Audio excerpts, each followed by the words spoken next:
Coming up on tonight's episode of Faith versus Culture, some of our more compelling interviews on the issues that matter most. Faith versus Culture next. To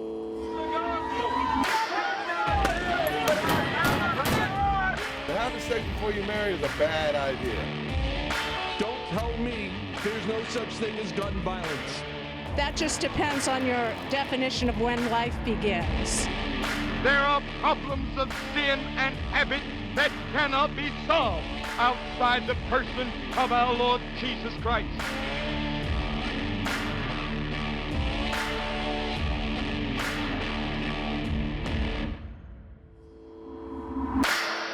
Well, hello and welcome to this episode of Faith versus Culture right here on the CBN News Channel. My name is Dan Andros. I'm managing editor for CBN News and joined as always by Billy Hallowell. Billy, what's going on?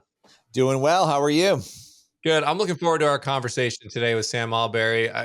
Marriage, it's just one of these things right now, as we talk about a lot on this show, that culture is impeding on the church. And you just see this pressure to capitulate in some ways to the definition of marriage and how we view it and how we regard it. You see so often that it's just treated kind of casually and it can be discarded so easily. And then, of course, twisted and changed around to something other than what Scripture has defined. So I'm looking forward to this conversation today to break it all down. Yeah, I am excited to kind of dig in on some of those elements today. All right, so let's bring in our guest. Sam Alberry is here. Sam, thanks for joining us. Hey, thanks for having me. Good to be with you. Yeah, so you have written a book. It's actually aimed at kids. So why don't you just talk about, first why you felt kind of as we were talking about, the importance of this issue. Why did it strike you as important and necessary to tackle this topic now? Yeah, it's a huge issue in our culture. As you know, there's a lot of confusion over marriage, over sexual ethics, over all of those things. And I get asked by parents frequently when I'm speaking at events how to speak to kids about sexuality. And part of my answer is it really helps to have given them a positive vision of what marriage means at an early stage in their life, so that when they then grow up and come across various prohibitions and that kind of thing, they've got a positive framework to put those into. So that made me think it'd be good to have some kind of resource for 4 to 8 year olds, really just showing how marriage points to God's love for us in Christ. And I started to look at what secular books are aimed at that age group and realized there's a lot of books pushing for different forms of, identity and partnerships and that kind of thing. So I thought, okay, there's a lot of other voices targeting this age group. We need to find ways of bringing biblical truth to this age group. I'm going to throw more of a theological question out at the baseline of what we're talking about here. But, why does God care about marriage? Why does marriage matter so much to God? Well, God cares about us, so he'll always care about the things that we're doing. So that's one reason. But in particular with marriage, we realize that marriage is not incidental to the whole plot line of the Bible. God describes himself as the groom. He describes his people as his bride, as his beloved. Jesus himself described himself as the bridegroom. So what we begin to realize is that God has given us marriage to be a picture of the love that he has for us. So marriage is meant to be a signpost to the kind of promise-making, covenant-making love that we find in Jesus. So it really does matter, because we will misunderstand the gospel if we twist our view of marriage. And also God has designed marriage to be at the heart of a kind of a stable, healthy human society. So if we start to tinker with our views of marriage too much, again, it won't lead to our flourishing. My final question for you really just centers on you and your story and what it's like. We often see on these difficult issues, there are certain groups of people who are not necessarily given a voice in media, right? On the transgender issue, you have detransitioners who are often not given a voice. on this issue, having people who are same-sex attracted navigating that and holding to biblical views like you do, they don't always have a voice. What has it been like for you to navigate that world? And also in light of the fact that there may be people in the church that also don't fully understand what is going on there. So how do you navigate that? Yeah, it's a privilege to do anything for Jesus. It's a privilege in my context to, my only reason for wanting to speak into these issues is because I believe in the goodness of Jesus, and I want people to know that for people in my situation, Jesus is great news. It breaks my heart when people think there's a kind of a lousy gospel for our gay friends. There isn't. There's a glorious gospel, but there's a lot of confusion. You meet a wide range of responses. At times, particularly when I've been speaking to secular LGBT groups, my story has been disarming because they weren't expecting me to have experience of this issue myself. For some Christians, it can be confusing. Well, what does this mean if you experience this? Are you what does that say about your faith, and are you being obedient, and all those things? But that's all understandable. It's easy for things to be misunderstood in different places. So trying to learn to be kind of clear and nuanced about the situation I'm in, that I'm not a gay man as people would think of that in terms of identity and behavior and those kinds of things. But I do want to say this has been an area where I've experienced that temptation. I know some of what that's like. And yet here's why I think Jesus is worth saying no to some of our sexual desires. Amen to that. Well, Sam, we appreciate your voice and appreciate you stopping by here for a few minutes today to discuss this important issue. And of course, your book, God's Signpost, How Marriage Points Us to God's Love. So appreciate you stopping by, Sam. So good to be with you. Thanks for having me.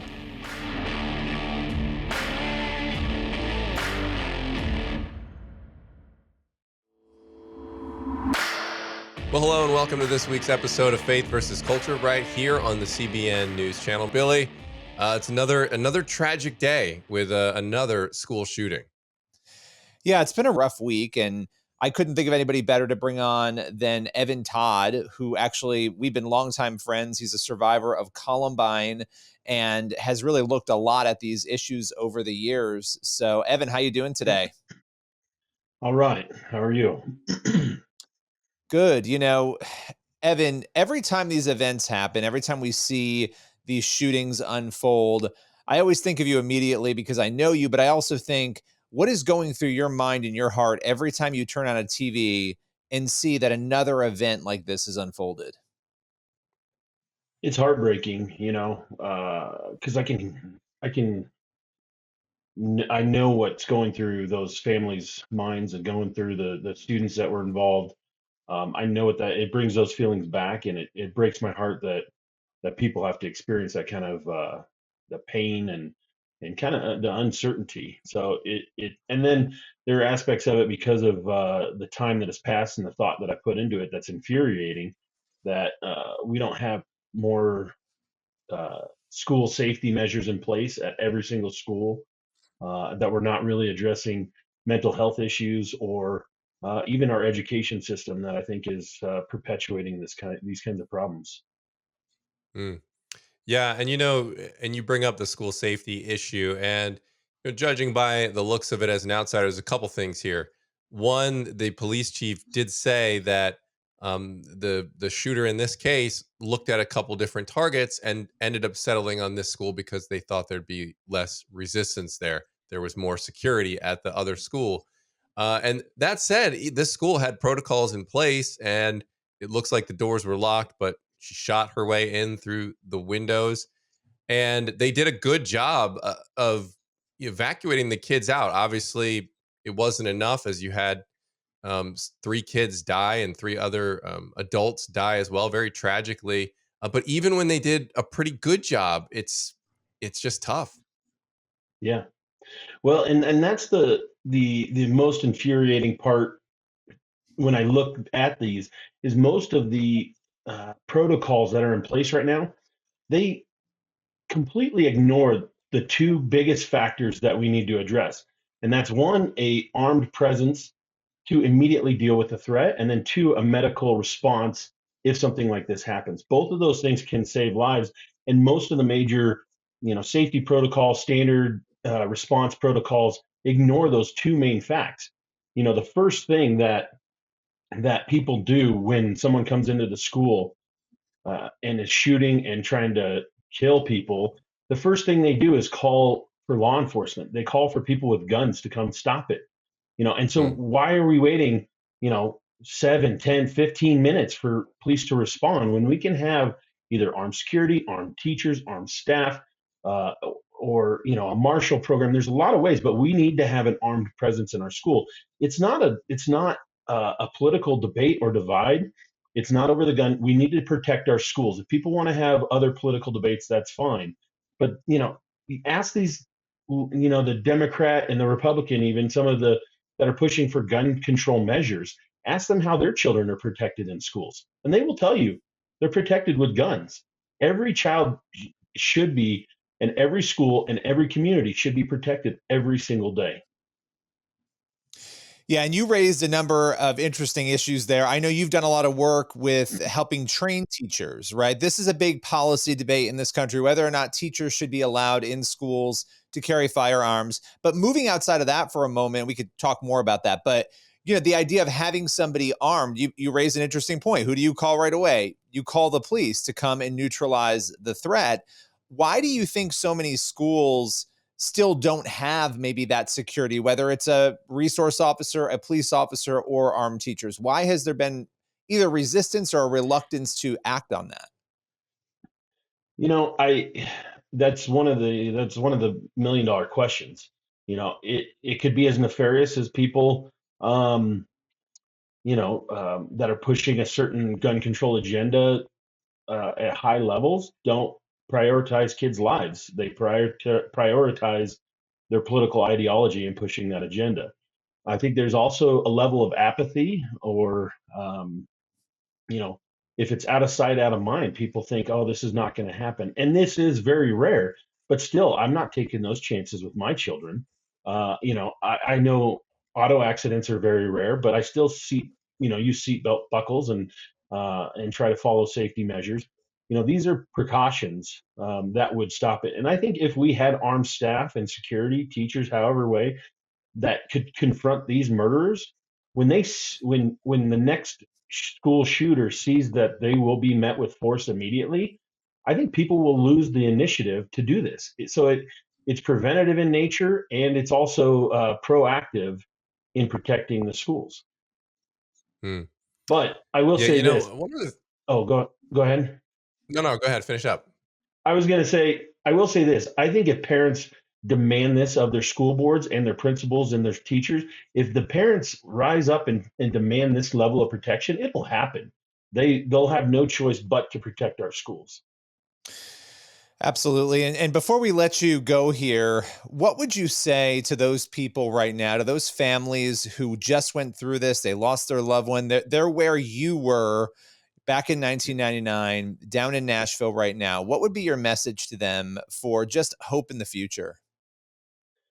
Yeah, I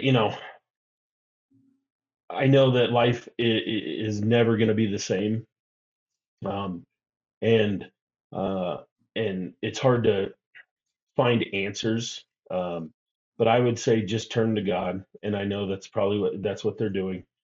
Turn to each other, and I didn't imagine back then, as I looked forward when I was 15 years old, 16 years old, looking forward at my life, at the joy and happiness I would find with having a family and children, and the experiences and just the opportunities I've had to help and serve other people. And so you never know where your life is going to lead. And so I would say, honor, grieve, and remember those lost, but remember that there's a God that loves you, and there are people who are praying. All right. Well, good stuff there, Evan. Todd, thank you so much for spending a few minutes with us here today on Faith versus Culture and just sharing your experiences and your thoughts on this tough issue. Thank you.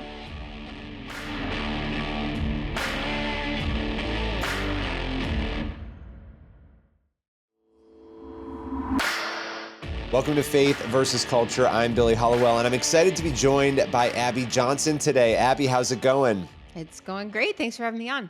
All right, so we've got a lot to talk about. You have a new book coming out, Life to the Full. But I want to actually start with a statistic that I just saw. Really interesting. On average, abortion is down about 5,300. There are 5,300 fewer abortions per month on average after Roe was overturned in America. What do you make of those numbers?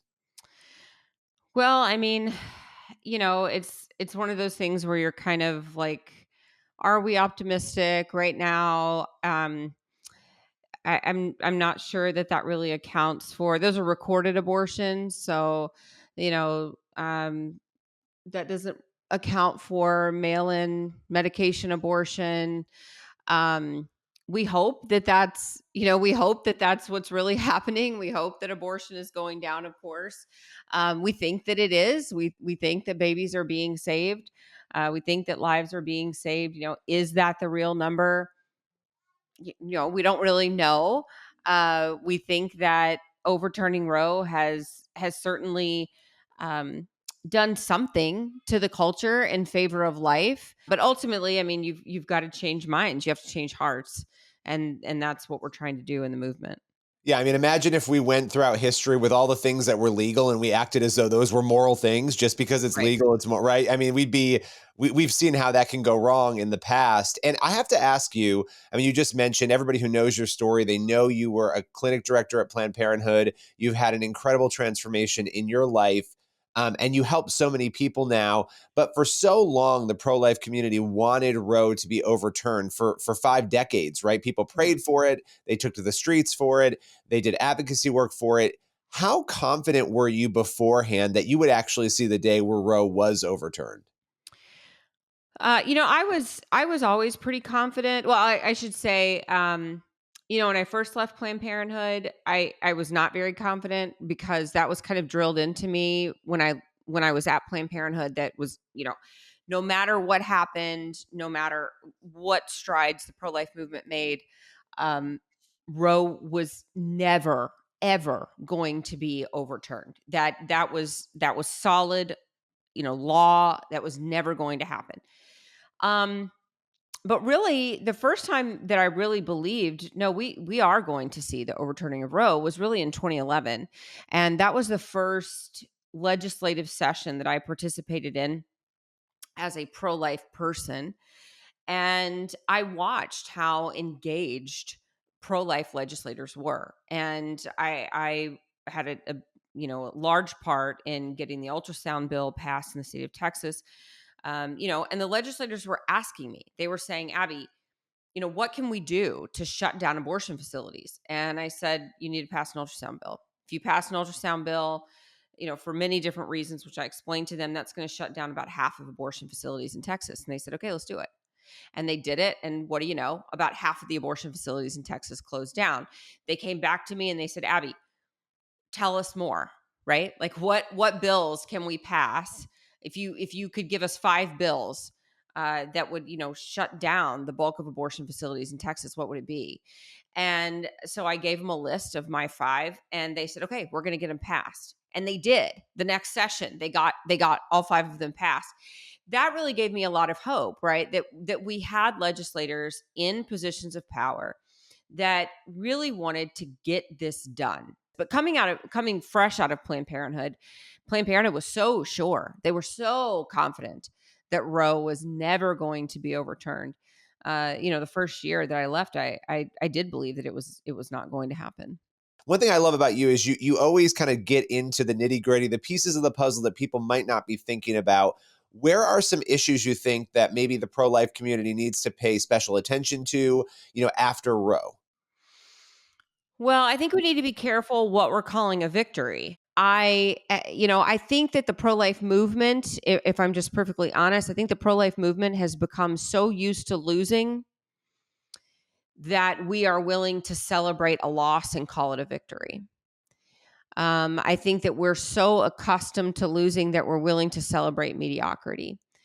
And we are not a movement of mediocrity. We are a movement that is centered around Jesus Christ. We are a movement that should only be willing to celebrate victory, because we are a victorious movement.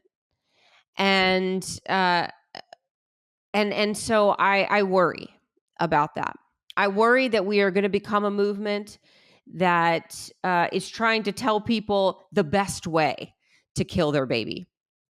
I saw this, a couple years ago when there were groups that were trying to ban dismemberment abortion. Okay. They were essentially saying, don't kill your baby through dismemberment. It's fine to kill them another way in the second trimester. Just don't do them this way. And I thought, is that really who we are as a pro-life movement? Are we really now telling people the right way to kill their baby? It's okay to do it. Just don't do it the way that we don't want you to do it. Do it the way that we want you to do it. And I thought, no, that's a loss. That's a loss. That's mediocrity. That's not who we are as a pro-life people. So I do worry about that. I'm particularly worried about this case. And I think that a lot of pro-lifers don't understand the nuance of abortion. I think they gravely misunderstand the abortion industry. They don't understand the spiritual battle that we're fighting.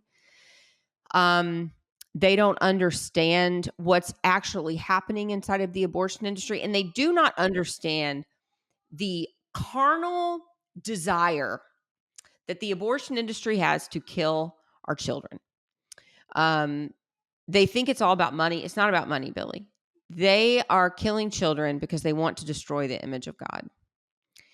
And that tells you alone, this is a spiritual battle we're fighting. It's not about money. The pro-life movement has mistakenly believed that abortion is about money. And they've said it for so long, I think they believe it, but it's not about money. It's about something so much deeper than that. Well, Abby, the book again is Life to the Full. Thanks so much for joining us today. Really appreciate it. Of course. Thanks so much, Billy. Everyone else will be right back in just a moment with more of Faith versus Culture.